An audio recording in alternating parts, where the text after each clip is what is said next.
Sebelum ceritanya dimulai, silahkan tulis di kolom komentar dari daerah mana saja teman-teman yang menonton cerita ini. Jangan lupa like dan subscribe agar channel ini bisa semakin berkembang dan bisa mempersembahkan cerita yang lebih menarik lagi. Langit Jakarta masih menyisakan semburat jingga saat pesawat yang membawa Diana mendarat dengan mulus. Perjalanan dinas selama seminggu di Singapura terasa menguras tenaga, namun juga membuahkan hasil yang memuaskan. Proyek besar yang ia pimpin berhasil disepakati, sebuah pencapaian yang seharusnya menjadi kabar gembira untuk dirayakan bersama suaminya, Kevin. Selama di dalam taksi yang membawanya pulang, Diana memejamkan mata sejenak, membayangkan kehangatan rumah dan pelukan Kevin yang ia rindukan. Ia sudah menyiapkan oleh-oleh kesukaan suaminya, sebuah jam tangan edisi terbatas yang ia beli di sela-sela kesibukannya. Ia membayangkan senyum Kevin saat menerima hadiah itu. Rumah mereka, sebuah hunian modern di kawasan elit yang merupakan peninggalan ayah Diana, selalu menjadi tempatnya untuk melepas lelah, sebuah benteng kedamaian di tengah hiruk-pikuknya ibu kota. Taksi berhenti tepat di depan gerbang tinggi berwarna hitam. Sistem keamanan langsung mengenali mobil yang biasa mengantar jemput Diana, dan gerbang itu pun terbuka secara otomatis tanpa suara. Taman yang terawat rapi menyambutnya. Bunga-bunga favoritnya tampak segar, pertanda tukang kebun bekerja dengan baik. Namun, ada sesuatu yang terasa aneh. Udara terasa lebih dingin dan sunyi dari biasanya. Biasanya, lampu taman akan menyala lebih terang saat mobilnya masuk, seolah menyambut kedatangannya, namun kali ini pendarannya terasa sedikit redup. Diana mengabaikan firasat aneh itu, menganggapnya hanya efek dari kelelahan. Ia membayar ongkos taksi, mengucapkan terima kasih pada sopir, lalu menarik kopernya menuju pintu utama. Setiap langkah yang ia ambil di jalan, setapak menuju teras rumah terasa lebih berat. Ia merogoh tasnya, mencari kunci rumah, sebelum akhirnya sadar bahwa ia tak memerlukannya. Pintu rumah mereka dilengkapi dengan pemindai sidik jari dan retina. Saat ia berdiri di depan pintu kayu jati yang kokoh itu, ia belum sempat menempelkan jarinya pada pemindai ketika pintu itu tiba-tiba terbuka dari dalam. Diana tersenyum, mengira Kevin melihat kedatangannya dari kamera pengawas, dan membukakan pintu untuknya. Namun, senyumnya langsung memudar saat melihat siapa yang berdiri di ambang pintu. Bukan hanya Kevin. Di belakangnya, berdiri Ibu Wahyu, ibu mertuanya, dengan tatapan penuh kemenangan yang menusuk tajam. Kevin sendiri menatapnya dengan ekspresi dingin yang belum pernah Diana lihat sebelumnya. Suaminya tampak sangat rapi, mengenakan kemeja yang disetrika licin dan celana bahan, terlalu rapi untuk seseorang yang hanya bersantai di rumah pada malam hari. Ada aroma parfum asing yang samar-samar tercium, bukan aroma parfum yang biasa Kevin pakai atau parfum milik Diana. Kevin? Ibu? Sapa Diana, mencoba menepis firasat buruk yang semakin kuat mencengkeram hatinya. Kopernya masih berada di genggamannya. Kevin tidak menjawab sapaannya. Ia hanya menatap Diana dari ujung rambut hingga ujung kaki dengan pandangan merendahkan. Lalu, dengan suara yang datar dan tanpa emosi, ia mengucapkan kalimat yang meruntuhkan seluruh dunia Diana. Ini bukan rumahmu lagi. Silahkan pergi dari sini, wanita bodoh. Waktu seolah berhenti berputar. Diana merasa telinganya berdengung. Kata-kata itu, diucapkan oleh pria yang telah berbagi hidup dengannya selama 5 tahun, terasa seperti belati yang merobek jantungnya. Wanita bodoh? Ia bekerja keras, membangun karirnya, turut menopang gaya hidup mewah mereka, dan beginikah balasannya?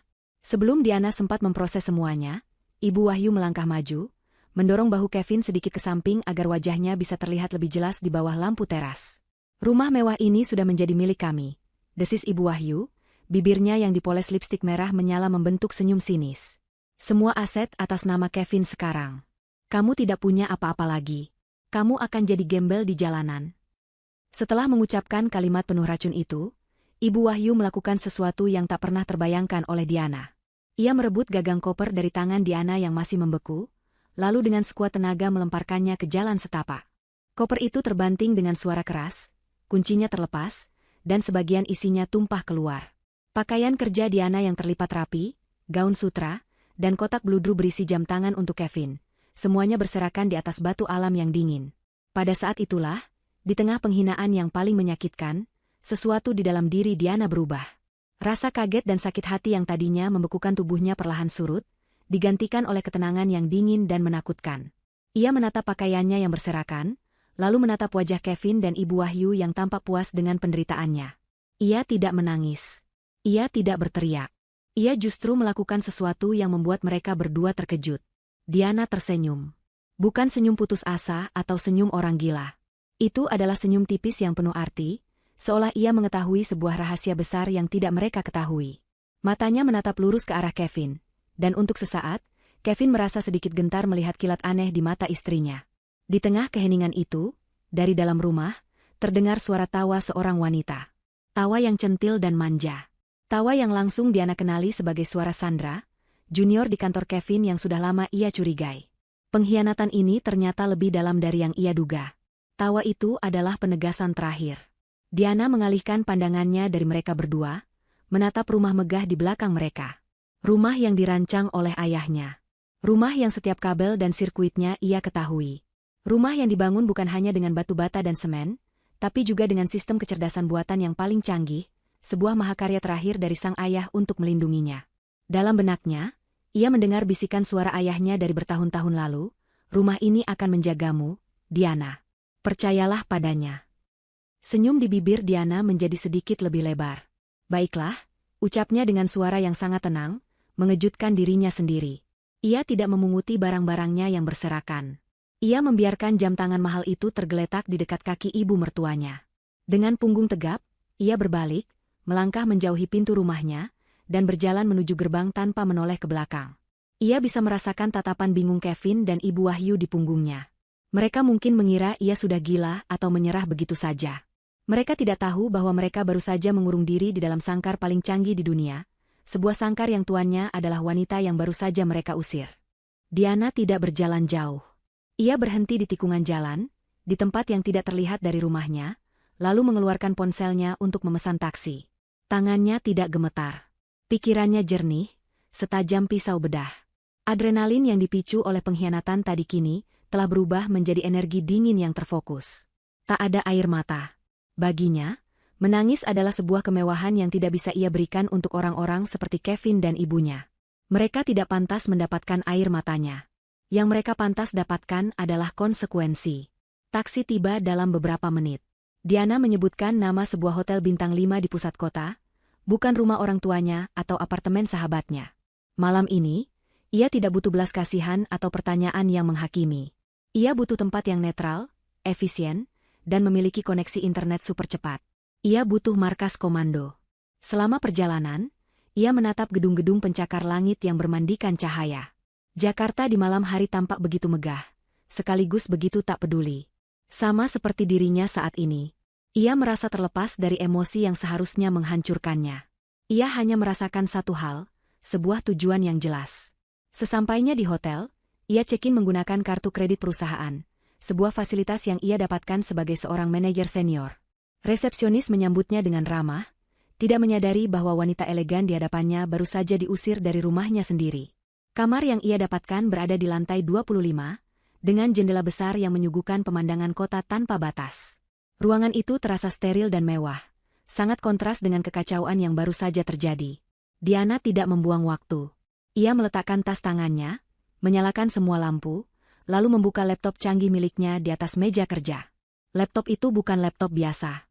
Perangkat itu telah dimodifikasi secara khusus oleh mendiang ayahnya, dilengkapi dengan sistem keamanan berlapis.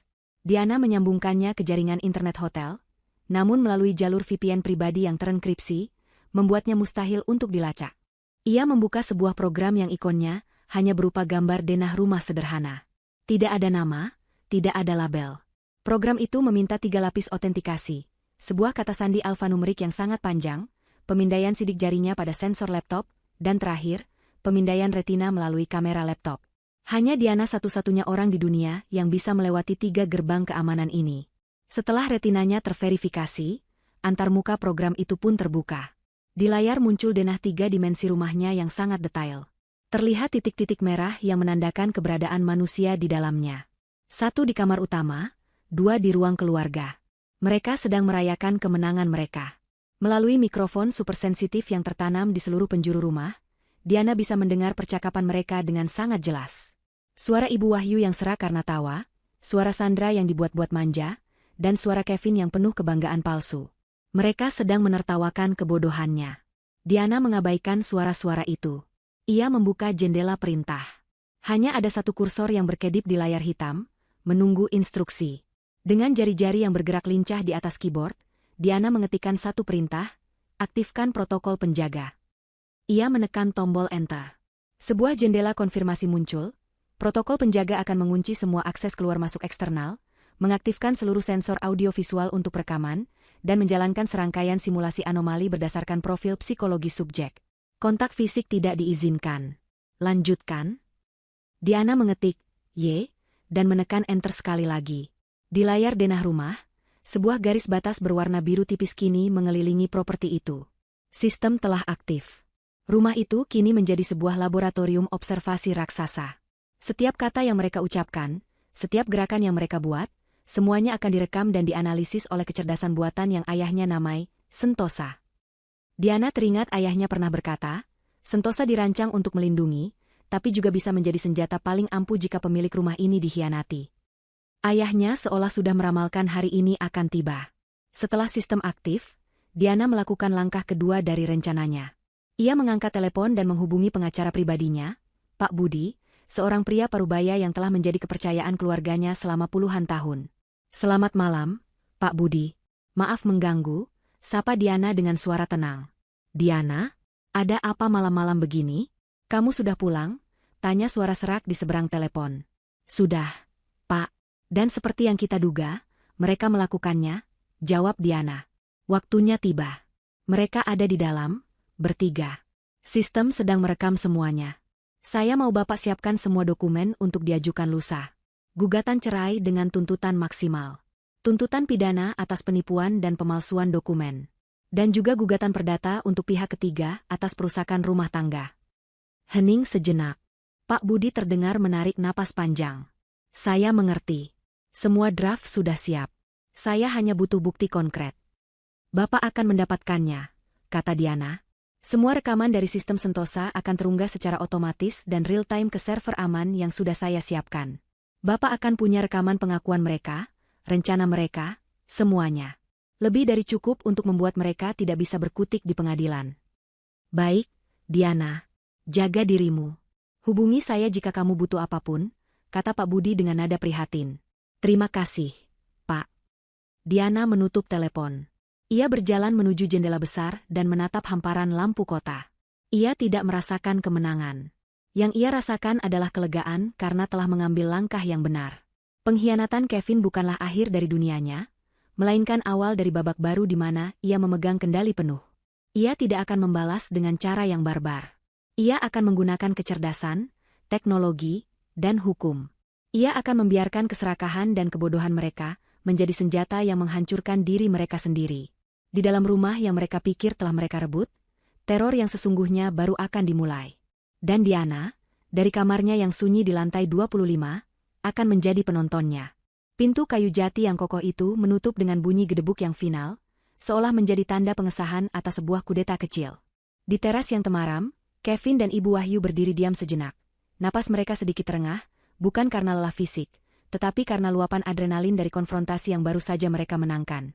Kevin menatap pintu itu, lalu beralih pada ibunya. Senyum puas perlahan terbit di wajah mereka berdua. Mereka berhasil. Diana pergi tanpa perlawanan, persis seperti yang mereka harapkan. Mereka melihat senyum aneh Diana, namun mengartikannya sebagai tanda syok dan kekalahan total, bukan sebuah peringatan. Bagus, Kevin. Kamu akhirnya bersikap seperti laki-laki sejati, puji Ibu Wahyu sambil menepuk-nepuk lengan putranya. Nada suaranya penuh kebanggaan. Sudah dari dulu seharusnya kamu singkirkan wanita angkuh itu. Dia tidak pernah benar-benar menghormati kita. Tentu saja, Bu. Ini semua demi masa depan kita, sahut Kevin, dadanya membusung. Ia merasa seperti raja yang baru saja merebut kembali tahtanya, padahal kenyataannya ia hanyalah seorang perampas yang merebut istana milik orang lain. Ia melirik tumpukan pakaian Diana yang masih berserakan di jalan setapak, bersama kotak jam tangan yang tergeletak menyedihkan. Ia merasa sedikit sesal tidak mengambil jam itu, tapi egonya melarang. Ia tidak mau terlihat memungut sisa-sisa dari wanita yang baru saja ia hina. Ia merangkul bahu ibunya dan mengajak mereka masuk kembali ke dalam. Saat pintu tertutup di belakang mereka, suasana di dalam rumah terasa begitu berbeda. Ruang tamu yang luas dengan langit-langit tinggi terasa lebih lapang, seolah bayang-bayang Diana yang selama ini memenuhi rumah telah sirna. Dari salah satu kamar, seorang wanita dengan gaun merah ketat melangkah keluar. Itulah Sandra. Wajahnya dipoles riasan tebal, dan senyumnya terlihat predatoris. Sudah beres, sayang? Tanyanya dengan suara manja, menghampiri Kevin dan langsung melingkarkan lengannya di pinggang pria itu. Sudah, jawab Kevin, mencium pipi Sandra dengan mesra. Sekarang, rumah ini resmi menjadi milik kita bertiga. Akhirnya, pekik Sandra girang. Matanya berkeliling menatap interior rumah yang mewah dengan tatapan lapar. Aku sudah tidak sabar menyingkirkan semua barang-barang kuno selera wanita kaku itu. Ibu Wahyu tersenyum setuju. Baginya, Sandra jauh lebih baik daripada Diana. Sandra tahu cara menyanjungnya dan selalu setuju dengan pendapatnya. Tidak seperti Diana yang punya pendirian sendiri dan seringkali terlalu logis baginya. Malam itu, mereka memutuskan untuk merayakannya. Kevin membuka lemari pendingin anggur milik Diana dan mengambil sebotol sampanye termahal. Ia tidak peduli bahwa minuman itu dibeli dengan uang hasil kerja keras Diana. Malam ini, semua yang ada di rumah ini adalah miliknya. Suara letupan tutup botol sampanye menggema di ruang keluarga, diikuti oleh tawa kemenangan mereka. Mereka menuang cairan keemasan itu ke dalam gelas-gelas kristal yang juga milik Diana. Untuk awal yang baru, seru Kevin, mengangkat gelasnya. Untuk kita, timpal Sandra, menyandarkan kepalanya di bahu Kevin. Untuk menyingkirkan benalu, tambah Ibu Wahyu dengan sengit. Mereka mulai menjelajahi rumah itu layaknya para penakluk di wilayah jajahan baru. Setiap sudut rumah menjadi sasaran cemoohan dan rencana perombakan mereka. Mereka mulai dari ruang kerja Diana, sebuah ruangan dengan jendela besar yang menghadap ke taman belakang. Dindingnya dipenuhi rak buku dan beberapa piagam penghargaan atas prestasi kerja Diana. Sandra mendecakkan lidah dengan jijik. Lihat ini. Membosankan sekali, katanya sambil menyentuh salah satu piagam. Siapa yang mau memajang hal-hal seperti ini di rumah? Ini akan kujadikan salon pribadiku. Dengan cermin besar dan lampu-lampu yang glamor. Kevin tertawa. Ide bagus. Sayang, ruangan ini terlalu serius. Kita butuh lebih banyak hiburan. Ia menatap meja kerja Diana yang rapi, di atasnya terdapat beberapa dokumen proyek. Ada perasaan tidak nyaman yang sekilas muncul di hatinya, perasaan iri pada kesuksesan istrinya, namun ia segera menepisnya. Ia kini yang berkuasa. Kemudian, mereka bergerak ke kamar tidur utama. Ini adalah puncak dari invasi mereka. Sandra langsung melompat ke atas ranjang ukuran Super King yang empuk, berguling-guling dengan gembira. Kasur ini jauh lebih nyaman daripada di apartemenku, serunya. Ia lalu bangkit dan membuka lemari pakaian Diana yang besar. Matanya berbinar melihat deretan gaun, tas, dan sepatu bermerek. Namun, alih-alih mengagumi, ia justru mencibir. Lihat ini, Kevin. Warnanya hanya hitam, abu-abu, biru tua. Seperti seragam kantor saja, ejeknya sambil menarik keluar sebuah blazer mahal. Ia mencobanya, lalu tertawa. Tidak cocok untukku. Aku butuh warna yang lebih hidup. Ia melemparkan blazer itu ke lantai. Satu persatu, ia mengeluarkan pakaian Diana. Sebagian ia coba, sebagian lagi ia lempar begitu saja, menciptakan tumpukan kain yang menggunung di atas karpet. Ia bahkan menyemprotkan parfum milik Diana ke seluruh ruangan, hingga aromanya menjadi terlalu pekat dan memuakan. Ibu Wahyu hanya menonton dengan senyum puas. Ia selalu merasa Diana terlalu dominan, terlalu sukses, dan membuat putranya tampak lebih rendah. Melihat semua simbol kesuksesan Diana kini berada di bawah kendali mereka memberinya kepuasan yang luar biasa. Nanti kita jual saja semua pakaiannya ini.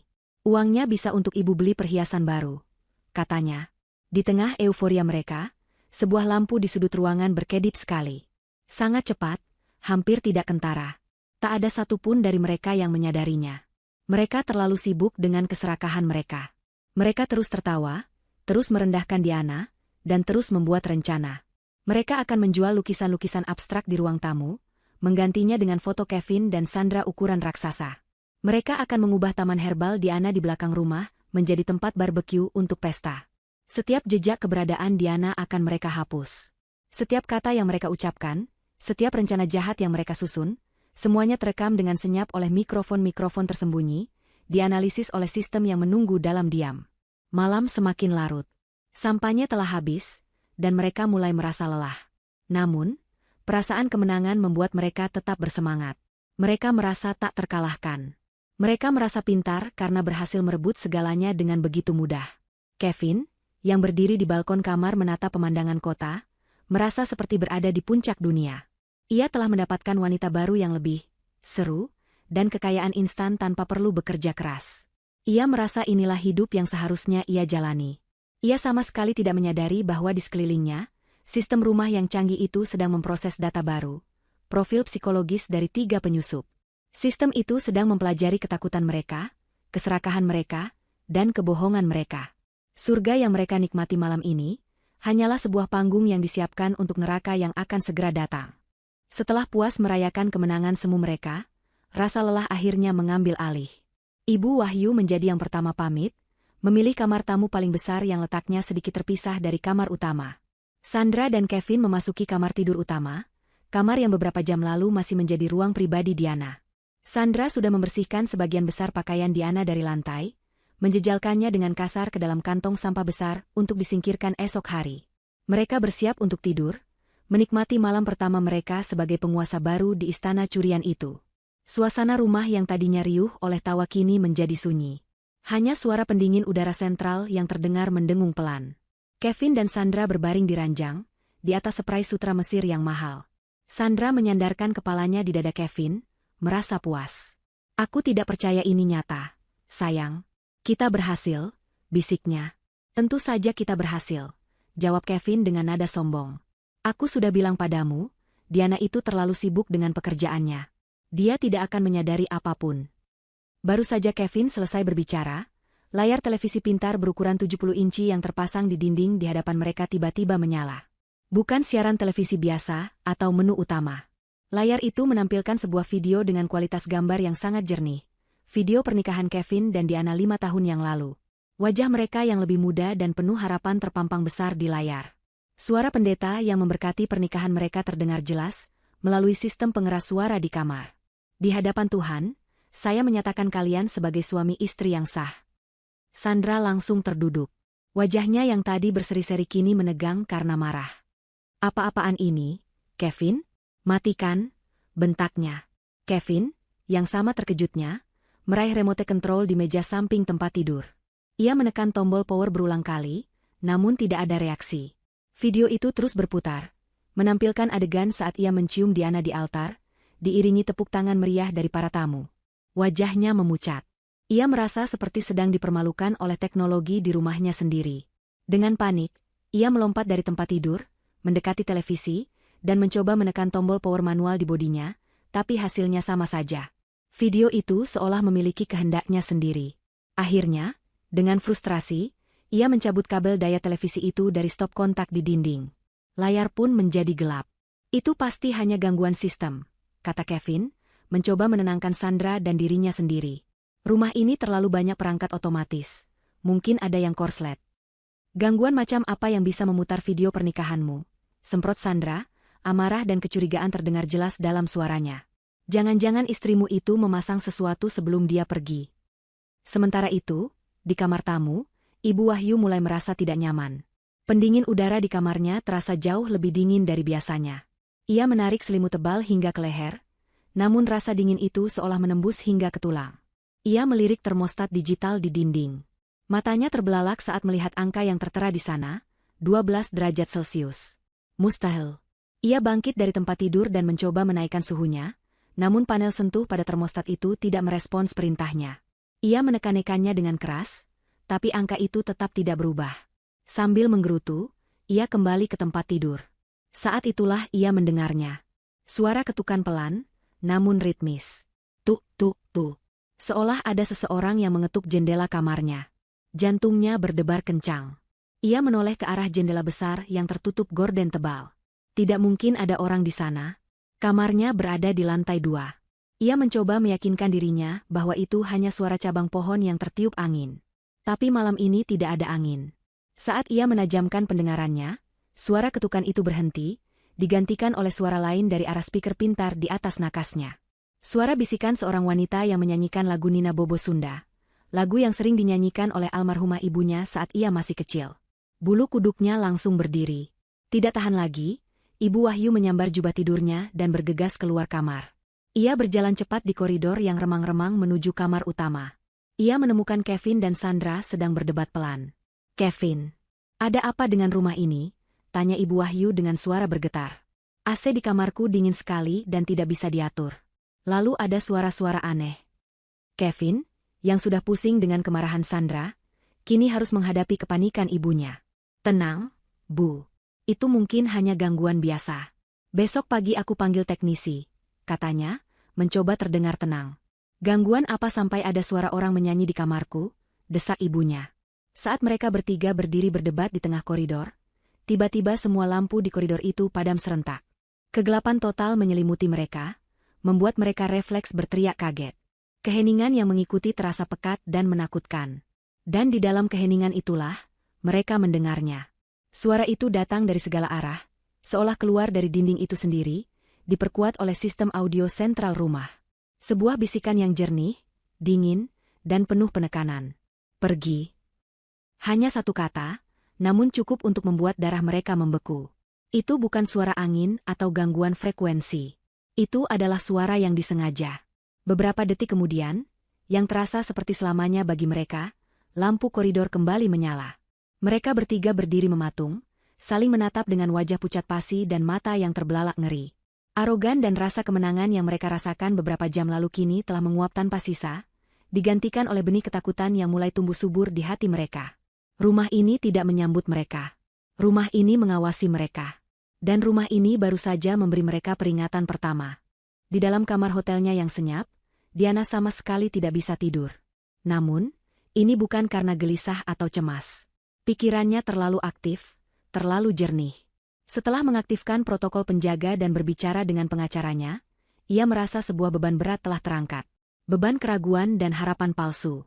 Kini, yang tersisa hanyalah kepastian dan sebuah rencana yang berjalan dengan presisi matematis. Ia tidak menyalakan televisi atau mencoba mengalihkan pikirannya. Sebaliknya, ia justru membuka laptopnya lagi, bukan untuk memantau rumahnya, tetapi untuk membuka sebuah folder lama yang tersimpan di dalam hard drive terenkripsi. Folder itu berjudul, Ayah. Layar laptopnya menampilkan foto-foto lama. Foto seorang pria berkacamata dengan senyum hangat yang sedang menggendong seorang gadis kecil berambut kepang. Itulah ayahnya, Radian Wijoyo, seorang insinyur brilian yang diakui di dunia internasional, dan juga seorang ayah tunggal yang membesarkan Diana seorang diri setelah ibunya meninggal karena sakit. Bagi dunia, ayahnya adalah seorang visioner di bidang teknologi otomasi dan kecerdasan buatan. Tapi bagi Diana, ia adalah segalanya. Pahlawan, guru, dan sahabat terbaiknya. Sambil menelusuri foto-foto itu, ingatan masa lalu mengalir deras, menyusun kepingan-kepingan puzzle yang menjelaskan mengapa ia bisa begitu tenang malam ini. Diana teringat masa remajanya, saat tanah luas tempat rumahnya kini berdiri masih berupa lahan kosong. Ayahnya akan membawanya ke sana setiap akhir pekan. Dengan gulungan kertas biru besar berisi denah dan cetak biru, ayahnya akan menjelaskan visinya. Ini bukan sekadar rumah, Diana, kata ayahnya saat itu, menunjuk ke sebidang tanah. Ini akan menjadi sebuah organisme yang hidup. Sebuah tempat yang bernapas, berpikir, dan melindungimu. Diana, yang saat itu lebih tertarik pada musik dan novel, hanya tersenyum dan menganggapnya sebagai salah satu proyek ambisius ayahnya.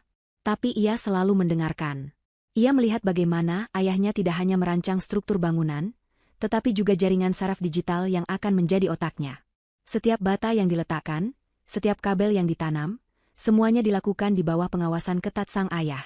Ia tidak memakai jasa kontraktor biasa, melainkan tim khusus yang ia bentuk sendiri, terdiri dari para ahli robotika, programmer, dan insinyur jaringan kepercayaannya. Ia menamai sistem pusat rumah itu Sentosa, singkatan dari Sistem Elektronik Terintegrasi Otomatis Serba Ada. Nama yang bagus, kan? Canda ayahnya. Sebuah Sentosa, sebuah tempat yang damai dan aman. Diana ingat saat ayahnya pertama kali menunjukkan antarmuka Sentosa kepadanya di laboratoriumnya. Sistem itu bisa mengatur suhu, pencahayaan, dan kelembapan secara otomatis berdasarkan kebiasaan penghuninya. Bisa memesan bahan makanan secara online saat persediaan di kulkas menipis. Bisa menganalisis kualitas udara dan mengaktifkan filter jika mendeteksi polutan. Namun, di balik semua fitur kenyamanan itu, ada satu lapisan fungsi yang ayahnya rancang secara rahasia. Lapisan pertahanan. Manusia bisa berkhianat, Diana, kata ayahnya suatu sore, nadanya berubah serius. Mereka sedang duduk di ruang kerjanya yang sudah setengah jadi, debu konstruksi masih terasa di udara. Teman, rekan kerja, bahkan orang yang paling kau cintai sekalipun. Mereka bisa berubah. Tapi logika dan perintah yang tertanam di rumah ini tidak akan pernah. Ia hanya setia kepadamu. Saat itulah ayahnya menjelaskan tentang protokol penjaga. Itu adalah mode darurat tertinggi dari Sentosa. Mode yang hanya bisa diaktifkan oleh Diana, dan tidak bisa dibatalkan oleh siapapun kecuali dirinya. Saat aktif, rumah akan mengisolasi diri sepenuhnya dari dunia luar. Pintu dan jendela akan terkunci dengan sistem magnetik berlapis baja yang tersembunyi di dalam kusen. Jaringan komunikasi eksternal akan dibatasi. Dan yang terpenting, sistem akan mulai menggunakan semua sensornya untuk menjalankan perang psikologis terhadap penyusup atau pengkhianat yang berada di dalam. Ini bukan untuk melawan perampok, Diana, tegas ayahnya. Perampok bisa kita hadapi dengan polisi. Protokol ini untuk melawan musuh yang sudah berhasil masuk ke dalam hatimu dan rumahmu. Ingatan Diana kemudian beralih ke saat ia pertama kali membawa Kevin ke rumah itu. Ayahnya sudah mulai sakit-sakitan saat itu, tapi semangatnya masih menyala. Kevin tampak begitu terpesona. Matanya berkeliling menatap setiap detail teknologi yang ada. Wow, ini luar biasa, Om. Canggih sekali, katanya berulang kali. Diana, yang sedang dimabuk cinta, merasa bangga. Ia senang Kevin bisa menghargai karya ayahnya. Namun, sekarang, dengan kejernihan pikiran yang ia miliki, Diana bisa mengingat detail-detail kecil yang dulu ia abaikan. Pertanyaan-pertanyaan Kevin bukanlah pertanyaan orang yang penasaran pada ilmu pengetahuan, melainkan pertanyaan seorang penilai aset. Ini semua pasti mahal sekali, ya? Tanyanya saat melihat panel surya di atap. Kalau dijual, harganya pasti gila-gilaan. Komentarnya saat melihat sistem keamanan biometrik di setiap pintu. Puncaknya adalah saat Kevin, dengan nada bercanda, bertanya pada ayahnya, "Bisa nggak, Om, saya dikasih akses admin juga ke sistem rumah ini, biar bisa bantu-bantu Diana?" Diana ingat betul bagaimana senyum di wajah ayahnya sedikit memudar. Dengan nada yang ramah namun sangat tegas, ayahnya menjawab, "Tidak bisa, Kevin. Sistem ini terikat secara biometrik pada DNA Diana. Sidik jari, retina, bahkan pola detak jantungnya. Ini bukan soal akses, ini soal identitas. Rumah ini mengenalinya sebagai tuannya, dan hanya dia." Setelah ayahnya meninggal, Kevin menjadi semakin sering mengeluhkan betapa rumitnya rumah itu. Ia seringkali gagal saat mencoba mengakses fitur-fitur tertentu karena sistem tidak mengenalinya sebagai pemilik utama.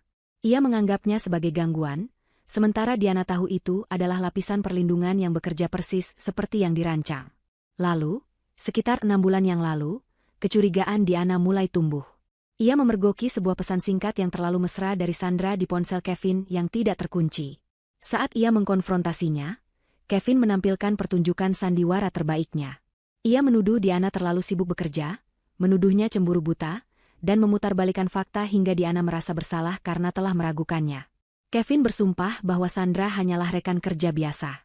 Diana memilih untuk pura-pura percaya, namun alarm di dalam hatinya sudah berbunyi nyaring. Malam itu juga, ia menghabiskan waktu berjam-jam di ruang kerja ayahnya. Ia tidak mencari bukti perselingkuhan lebih lanjut. Ia melakukan sesuatu yang lebih penting. Ia masuk ke dalam inti sistem Sentosa dan mengaktifkan sebuah subprotokol baru yang ia tulis sendiri, subprotokol pemantauan komunikasi internal. Sejak saat itu, setiap panggilan telepon, pesan teks, dan aktivitas internet yang terjadi melalui jaringan rumah akan direkam dan dienkripsi dalam sebuah log rahasia. Ia memberi Kevin kesempatan terakhir, sementara pada saat yang sama, ia mempersiapkan jaring pengamannya, jaring yang ditenun dari kabel fiber optik dan barisan kode. Kembali di masa sekarang, Diana menutup folder foto di laptopnya. Wajah ayahnya yang tersenyum seolah memberinya kekuatan. Tidak ada lagi kesedihan atau rasa sakit di hatinya. Yang ada hanyalah pemahaman yang utuh. Ia tidak sedang membalas dendam secara membabi buta. Ia sedang menjalankan wasiat ayahnya. Ia sedang menggunakan warisan terbesarnya untuk melindungi dirinya sendiri, persis seperti yang diinginkan Sang Pencipta. Rumah itu bukan sekadar bangunan. Rumah itu adalah perwujudan terakhir dari cinta seorang ayah. Dan para pengkhianat di dalamnya akan segera belajar bahwa cinta itu bisa menjadi kekuatan yang sangat menakutkan jika diganggu. Pagi menjelang dengan lambat di dalam rumah yang terasa seperti kuburan mewah itu. Tidak ada satupun dari ketiga penghuninya yang bisa tidur nyenyak. Bayangan video pernikahan, suara bisikan, dan hawa dingin yang menusuk tulang terus menghantui pikiran mereka. Mereka berkumpul di meja makan untuk sarapan dalam keheningan yang canggung. Wajah mereka pucat dan dihiasi lingkaran hitam di bawah mata. Sandra, yang biasanya cerewet, hanya mengaduk-aduk kopinya tanpa selera. Ibu Wahyu tampak gelisah, matanya terus melirik ke setiap sudut ruangan seolah takut ada yang mengawasi. Kevin berusaha keras untuk tampil sebagai pemimpin yang memegang kendali. "Dengar, katanya dengan suara yang dibuat-buat tegas. Semalam itu pasti hanya karena ada sistem yang error. Rumah ini sudah lama tidak diservis mungkin. Hari ini aku panggil teknisi terbaik di Jakarta. Semuanya akan beres. Ucapannya tidak banyak membantu menenangkan suasana. Setelah sarapan, Kevin benar-benar menelepon sebuah perusahaan spesialis smart home ternama. 1 jam kemudian, seorang teknisi dengan seragam rapi tiba di depan gerbang. Namun, disinilah masalah pertama muncul. Bel yang ditekan oleh teknisi itu tidak berbunyi di dalam rumah. Intercom juga mati total.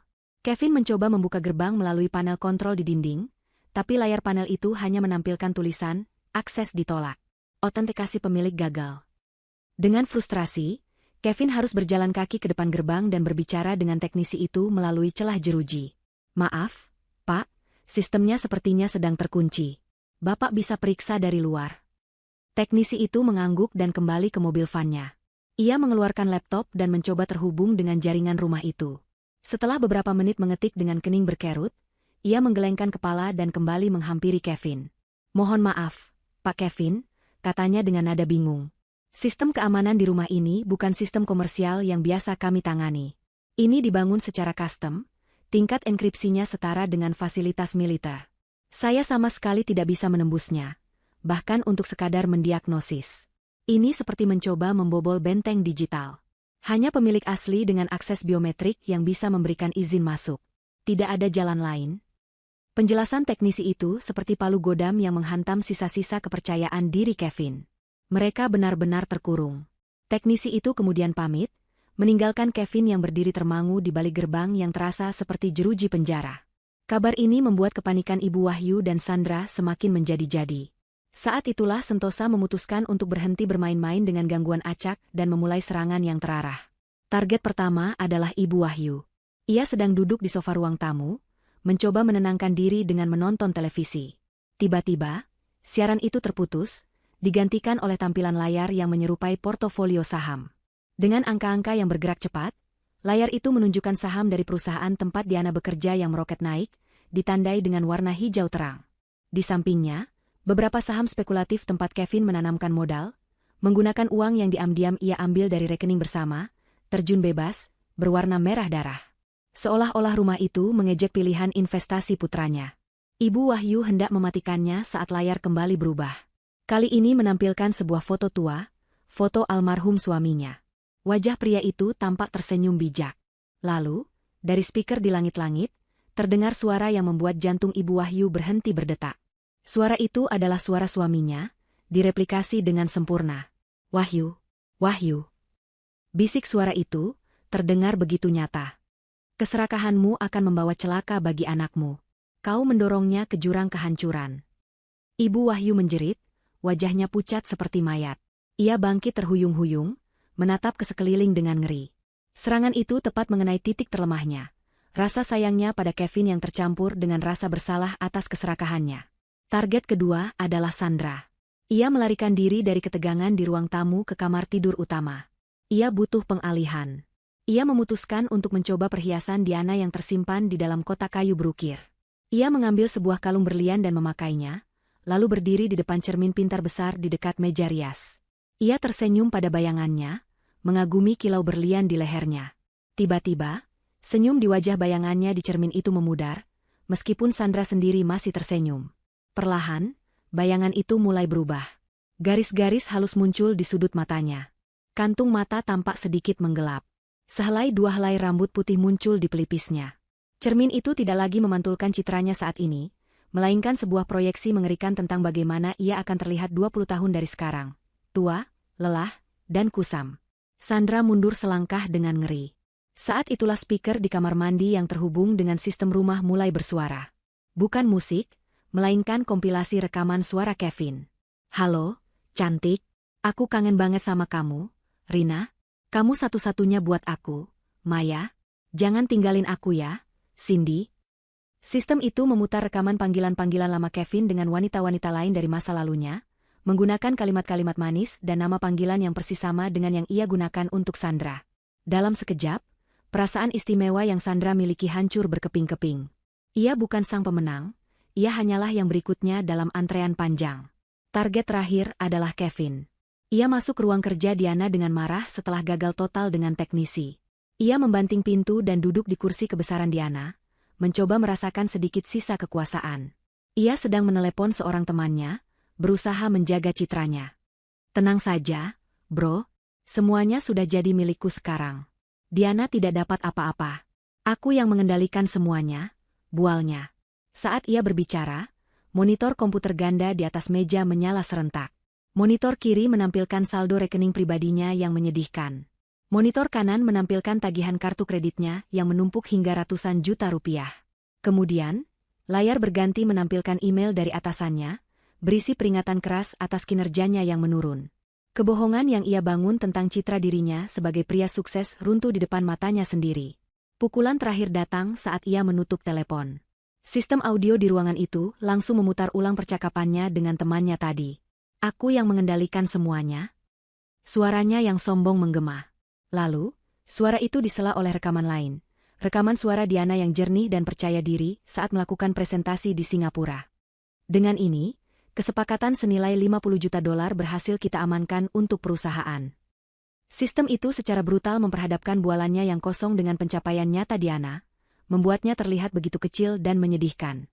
Dengan 3 serangan yang tepat sasaran itu, Sentosa berhasil menghancurkan mental mereka.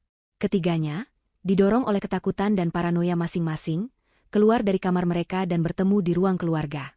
Wajah mereka tidak lagi pucat karena takut pada hantu, melainkan merah padam karena amarah dan rasa saling curiga. Ini semua gara-gara kamu dan jimat-jimat sialanmu, teriak Kevin pada ibunya. Ini pasti karena perempuan murahan ini yang membawa sial, balas Ibu Wahyu, menunjuk Sandra dengan jari gemetar. Dengar ya, tua bangka. Aku di sini karena anakmu yang pembohong ini, jerit Sandra pada Ibu Wahyu, lalu beralih ke Kevin. Dan kamu, pembohong. Kamu pikir aku tidak tahu tentang wanita-wanita lain itu? Perdebatan itu dengan cepat berubah menjadi ajang saling teriak yang sengit. Mereka tidak lagi melawan hantu di rumah itu. Mereka kini saling menyerang, mengeluarkan semua unek-unek, rasa frustrasi, dan tuduhan.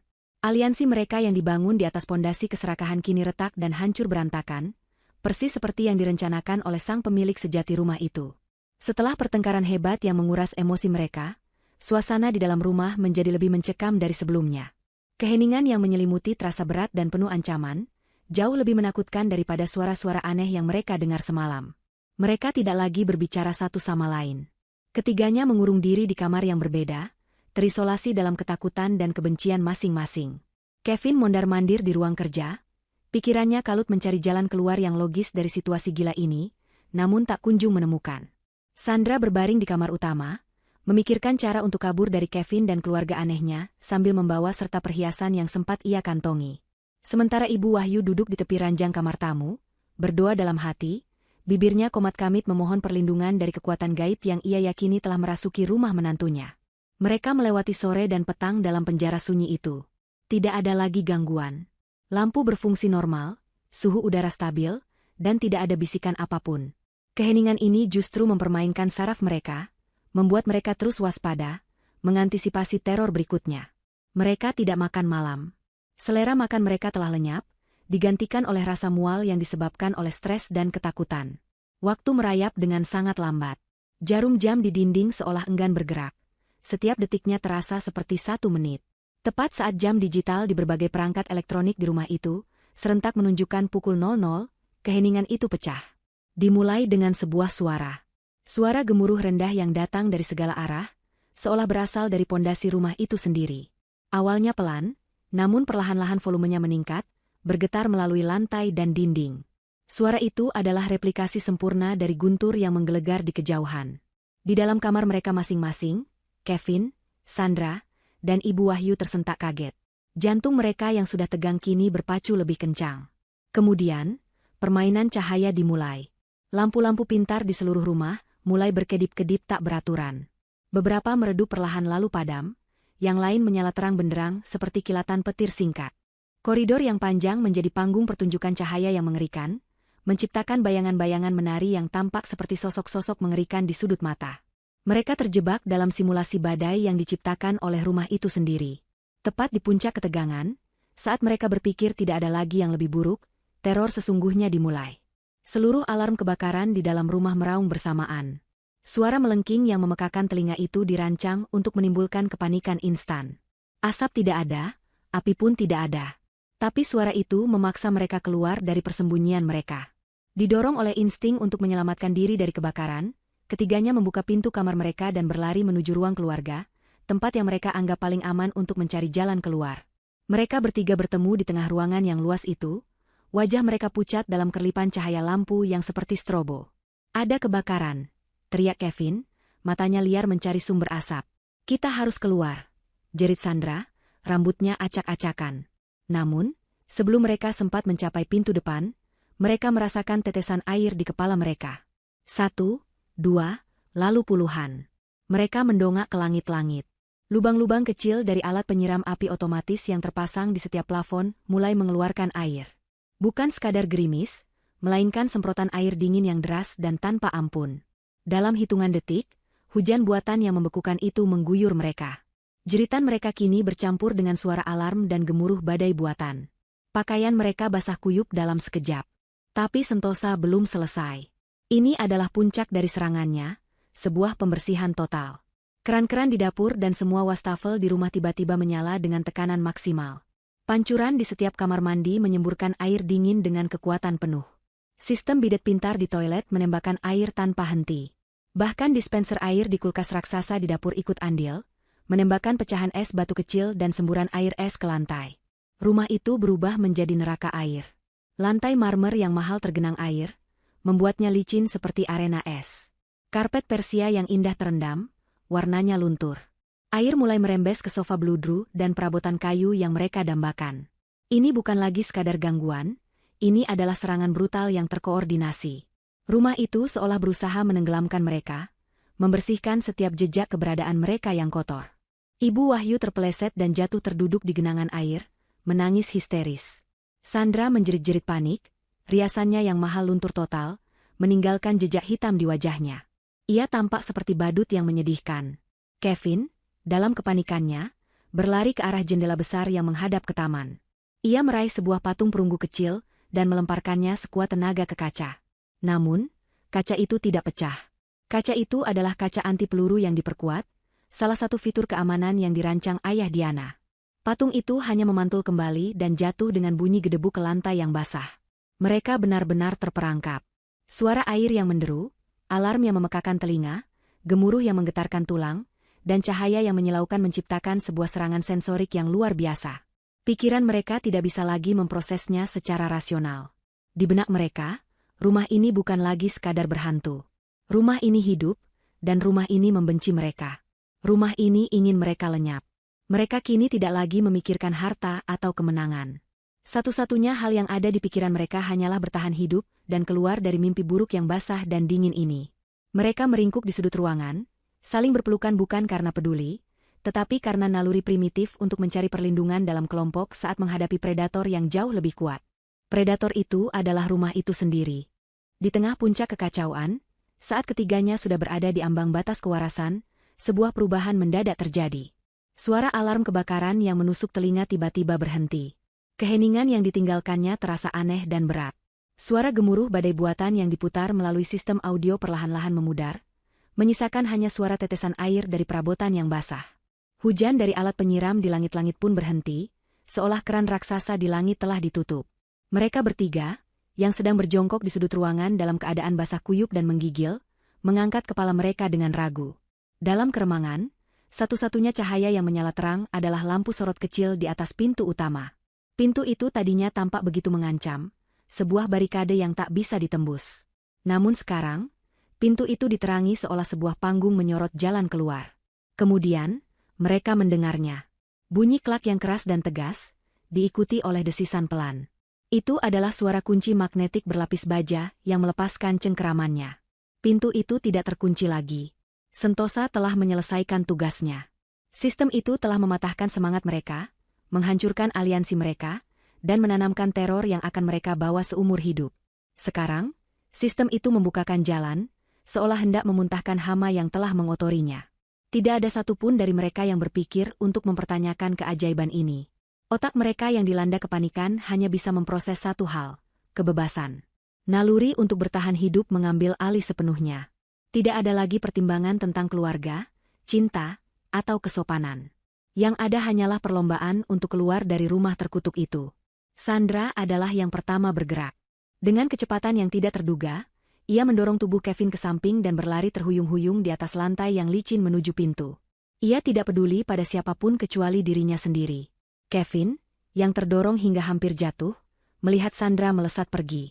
Di sampingnya, ibunya, Ibu Wahyu, berusaha bangkit dengan susah payah. Tangannya yang keriput menggapai-gapai lengan putranya. "Kevin, tolong ibu," rintihnya. Untuk sepersekian detik, Kevin ragu.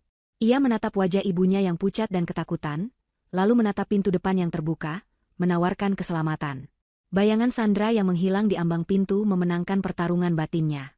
Rasa takutnya jauh lebih besar daripada kasih sayangnya. Ia menepis tangan ibunya. "Cepat, Bu!"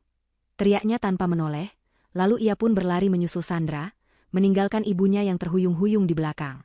Mereka bertiga berhasil keluar dari rumah itu, terengah-engah menghirup udara malam yang dingin.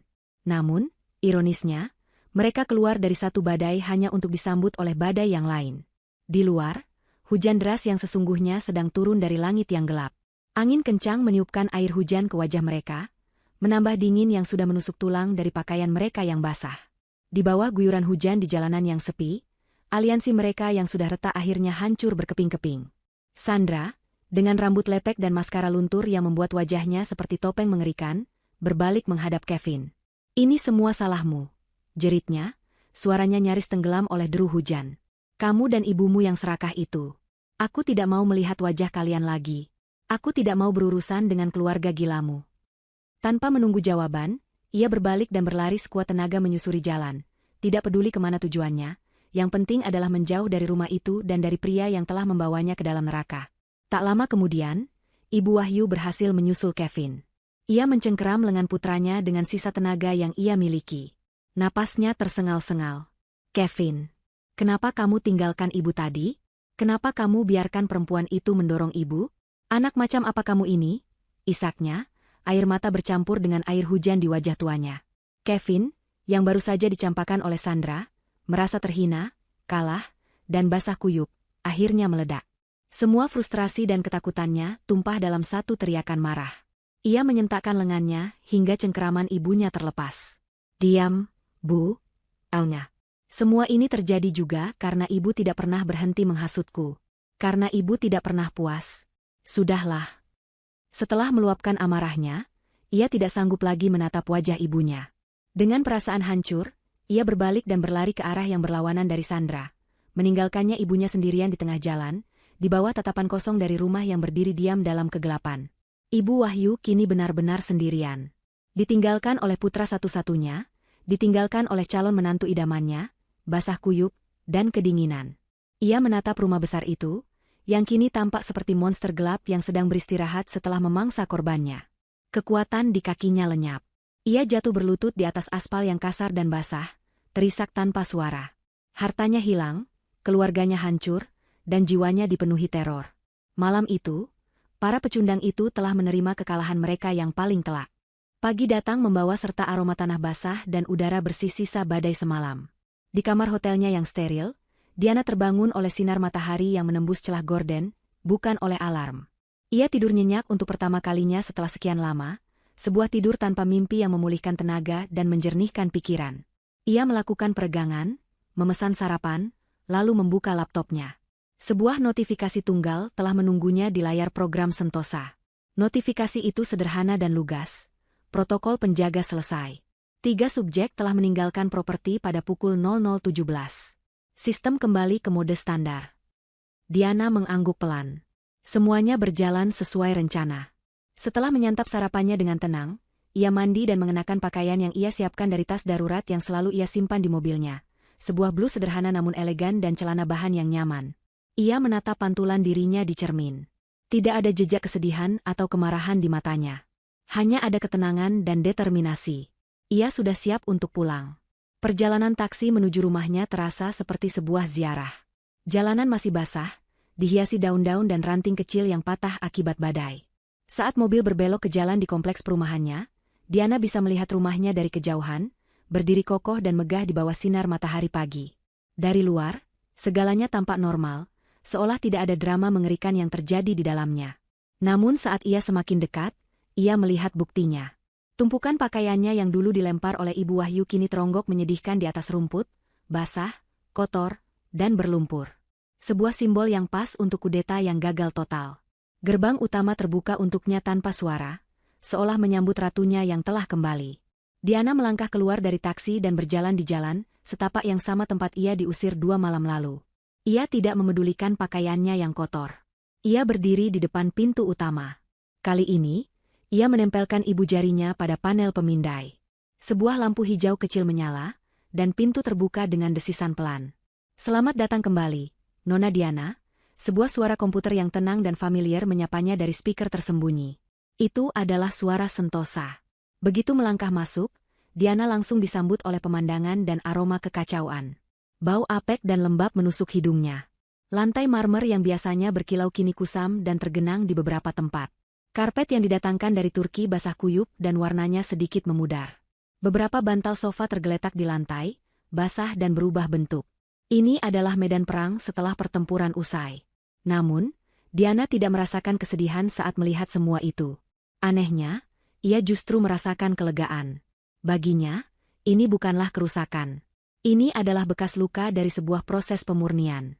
Rumah ini telah memuntahkan racun yang mengotorinya, dan inilah sisa-sisa dari proses pembersihan itu. Dengan langkah mantap, ia mulai berkeliling, menginspeksi wilayah kekuasaannya. Di kamar tidur utama, ia melihat kantong-kantong sampah hitam besar berisi pakaiannya, dijejalkan dengan kasar. Ranjangnya berantakan, dan aroma parfum Sandra yang murah masih samar-samar tercium, bercampur dengan bau lembab yang tidak sedap. Ia berlanjut ke ruang kerja ayahnya, ruang kerjanya. Jantungnya sedikit berdebar cemas. Namun saat ia membuka pintu, ia bisa bernapas lega. Buku-buku dan piagam penghargaannya yang tersimpan di rak-rak tinggi, sama sekali tidak tersentuh air. Komputer dan peralatannya aman dan kering. Seolah-olah sistem rumah itu tahu mana yang berharga dan mana yang tidak. Melindungi peninggalan intelektualnya sementara membiarkan kemewahan material lainnya dibasuh hingga bersih. Setelah surveinya selesai, Diana tidak menelepon jasa pembersih profesional. Ia masuk ke ruang kerjanya, duduk di kursinya, dan mengaktifkan terminal utama Sentosa. Di layar, ia mengetikkan perintah baru, aktifkan protokol pemulihan. Seketika, rumah itu kembali hidup, namun kali ini dengan cara yang berbeda. Terdengar dengungan pelan dari dalam dinding saat panel-panel ventilasi terbuka dan sistem penghilang lembab berdaya tinggi mulai bekerja, menyedot udara basah dan menggantinya dengan udara kering yang hangat. Di sudut-sudut ruangan, penutup lantai yang nyaris tak terlihat terbuka, menampilkan saluran pembuangan air darurat yang mulai menyedot sisa genangan air. Kemudian, dari sebuah kompartemen tersembunyi di bawah tangga, keluarlah selusin robot pembersih pipih dan senyap. Mereka menyebar ke seluruh penjuru rumah, memindai tingkat kebasahan, menyemprotkan cairan anti jamur, dan mulai menggosok lantai dengan presisi yang menakjubkan. Rumah itu sedang menyembuhkan dirinya sendiri atas perintah tuannya. 1 jam kemudian, bel pintu berbunyi. Kali ini, interkom berfungsi sempurna. Wajah Pak Budi muncul di layar. Diana membukakan pintu untuknya. Pengacara tua itu masuk dengan sebuah koper kulit di tangannya. Wajahnya tampak prihatin saat melihat kondisi di dalam rumah. "Diana, kamu tidak apa-apa?" tanyanya. "Saya baik-baik saja, Pak. Lebih baik dari sebelumnya," jawab Diana tenang. "Mari, kita bicara di ruang kerja." Di dalam ruang kerja yang kering dan nyaman, di tengah kepungan robot-robot pembersih yang bekerja tanpa suara di luar, mereka duduk. Pak Budi membuka kopernya dan mengeluarkan setumpuk dokumen tebal. "Saya sudah menerima dan meninjau semua data yang dikirimkan oleh sistemmu semalam," kata Pak Budi, matanya berbinar di balik kacamata. "Diana, ini bukan sekadar bukti. Ini adalah pembantaian dari segi hukum. Kita punya rekaman audio dan video pengakuan mereka merencanakan penipuan, rekaman perzinahan yang tak terbantahkan, log komunikasi internal mereka, bahkan analisis data yang menunjukkan niat jahat sejak awal. Mereka tidak akan punya kesempatan." Ia menyodorkan dokumen-dokumen itu ke hadapan Diana. Surat gugatan cerai. Tuntutan pidana atas percobaan penipuan dan penggelapan aset. Gugatan perdata terhadap Sandra atas perusakan nama baik dan kerugian moral. Semuanya sudah disiapkan. Yang dibutuhkan hanyalah tanda tangan Diana. Tanpa ragu sedikitpun, Diana mengambil sebuah pena dan mulai menandatangani satu persatu dokumen tersebut. Setiap goresan penanya terasa seperti sebuah titik di akhir kalimat sebuah bab yang kelam dalam hidupnya. Ini bukan balas dendam yang emosional. Ini adalah penegakan keadilan yang dingin dan terukur. Setelah semua dokumen ditandatangani, Pak Budi pamit. Diana mengantarnya sampai ke pintu. Saat ia kembali masuk, rumah terasa lebih lengang. Udara sudah terasa lebih segar. Robot-robot pembersih hampir menyelesaikan tugas mereka. Diana berjalan ke jendela besar di ruang tamu, menatap tamannya yang sedang disirami oleh sistem irigasi otomatis, seolah ikut dibersihkan dari jejak para penyusup. Matahari bersinar cerah, memantulkan kilaunya pada lantai yang mulai mengering. Ia telah kembali. Bukan hanya ke rumahnya, tetapi juga kembali pada dirinya sendiri. Tahtanya telah ia rebut kembali, bukan dengan teriakan atau air mata, tetapi dengan kecerdasan, kesabaran, dan warisan teknologi dari ayahnya. Perang telah usai, dan ia adalah pemenang mutlak. 6 bulan berlalu sejak malam penuh teror itu. Musim telah berganti, dan begitu pula kehidupan Diana. Rumahnya kini telah pulih sepenuhnya. Bahkan, ia membuatnya menjadi lebih indah. Ia menyewa desainer interior untuk mengubah dekorasi, mengganti semua perabotan yang mengingatkannya pada masa lalu dengan yang baru, yang lebih mencerminkan kepribadiannya yang mandiri dan kuat. Rumah itu kini terasa lebih hangat, lebih personal, dan sepenuhnya menjadi miliknya. Tidak ada lagi jejak Kevin atau bayang-bayang kepalsuan. Yang ada hanyalah kedamaian. Karirnya di perusahaan meroket. Keberhasilan proyek di Singapura membuatnya mendapatkan promosi menjadi direktur regional. Ia kini lebih dihormati, lebih percaya diri, dan menemukan kembali semangat dalam pekerjaannya yang sempat meredup karena drama rumah tangganya. Ia tidak lagi bekerja untuk membuktikan sesuatu pada orang lain, tetapi untuk kepuasan dirinya sendiri. Pagi itu, Diana sedang duduk di teras belakang rumahnya yang telah ia sulap menjadi taman vertikal yang asri. Ditemani secangkir teh melati hangat, ia menikmati udara pagi yang sejuk. Sistem Sentosa, yang kini menjadi mitra setianya, memutarkan alunan musik klasik yang menenangkan melalui speaker luar ruangan. Diana tidak lagi merasa pahit atau benci. Luka di hatinya telah sembuh, meninggalkan bekas luka yang justru membuatnya lebih kuat. Ia telah memaafkan, bukan untuk mereka, tetapi untuk dirinya sendiri, agar ia bisa melangkah maju tanpa beban. Di belahan kota yang lain, di sebuah gang sempit dan becek, kehidupan para antagonis berjalan sangat berbeda. Kevin dan Ibu Wahyu kini tinggal di sebuah kamar kontrakan petak yang pengap. Cat dindingnya mengelupas dan langit-langitnya dihiasi noda-noda rembesan air. Proses hukum yang mereka hadapi berjalan cepat dan menghancurkan. Bukti digital yang disajikan oleh Pak Budi begitu telak, hingga pengacara mereka sendiri menyarankan untuk tidak melawan. Untuk menghindari hukuman penjara, Kevin harus menandatangani perjanjian yang membuatnya kehilangan segalanya. Ia divonis bersalah atas penipuan, dipecat dari pekerjaannya dengan tidak hormat, dan namanya masuk dalam daftar hitam di industri tempatnya bekerja. Ia harus membayar ganti rugi yang sangat besar pada Diana, memaksanya menjual apartemen kecil warisan ayahnya dan semua aset yang ia miliki. Mereka jatuh miskin. Tapi hukuman terberat mereka bukanlah kemiskinan, melainkan siksaan psikologis yang tak berkesudahan. Hubungan ibu dan anak itu kini penuh dengan racun. Setiap hari mereka habiskan dengan saling menyalahkan atas nasib buruk yang menimpa mereka. Lebih dari itu, trauma dari rumah Diana membekas dalam jiwa mereka. Ibu Wahyu akan menjerit ketakutan setiap kali mendengar suara air menetes dari keran yang bocor. Kevin menderita insomnia parah dan fobia terhadap perangkat elektronik. Ia akan gemetar setiap kali melihat lampu berkedip atau mendengar suara statis dari radio butut mereka. Surga yang mereka coba rebut telah mewariskan neraka abadi dalam pikiran mereka. Sandra, di sisi lain, menghadapi kehancuran yang berbeda. Ia tidak dituntut secara pidana, namun gugatan perdata dari Diana membuatnya bangkrut.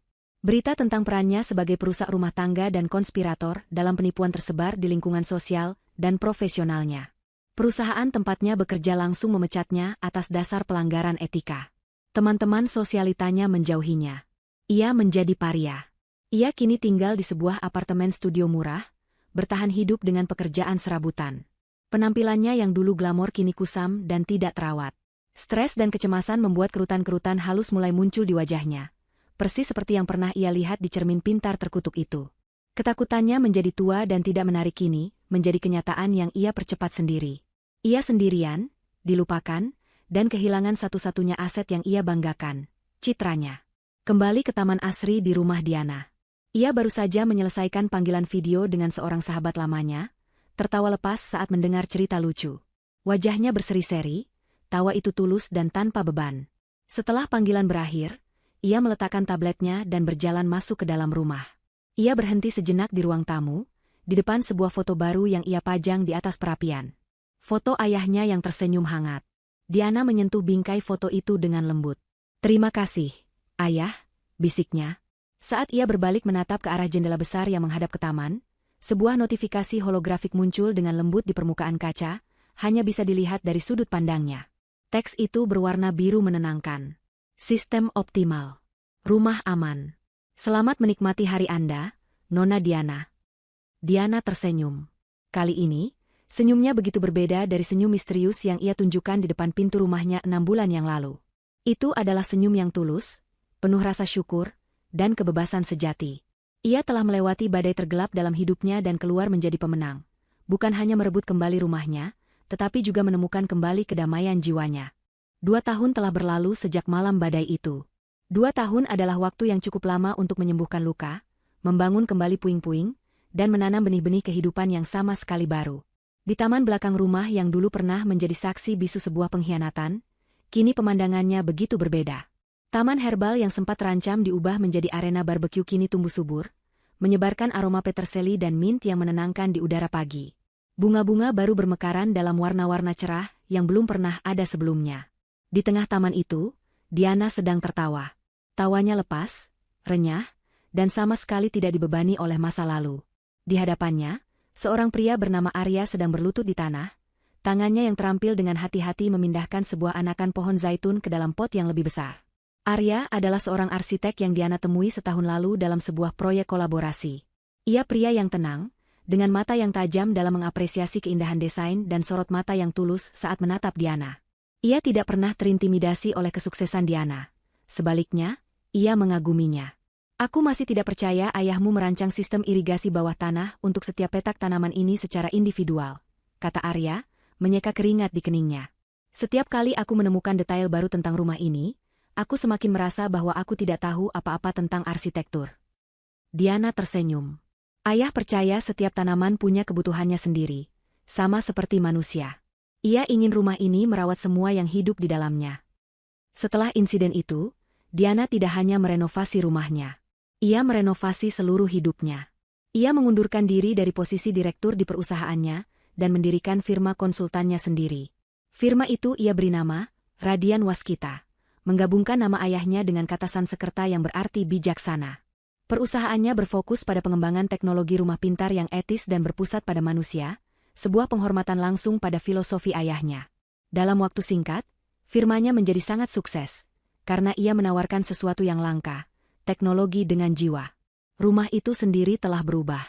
Sentosa, sistem yang pernah menjadi senjata pembalasan dendamnya, kini telah bertransformasi menjadi mitra hidupnya.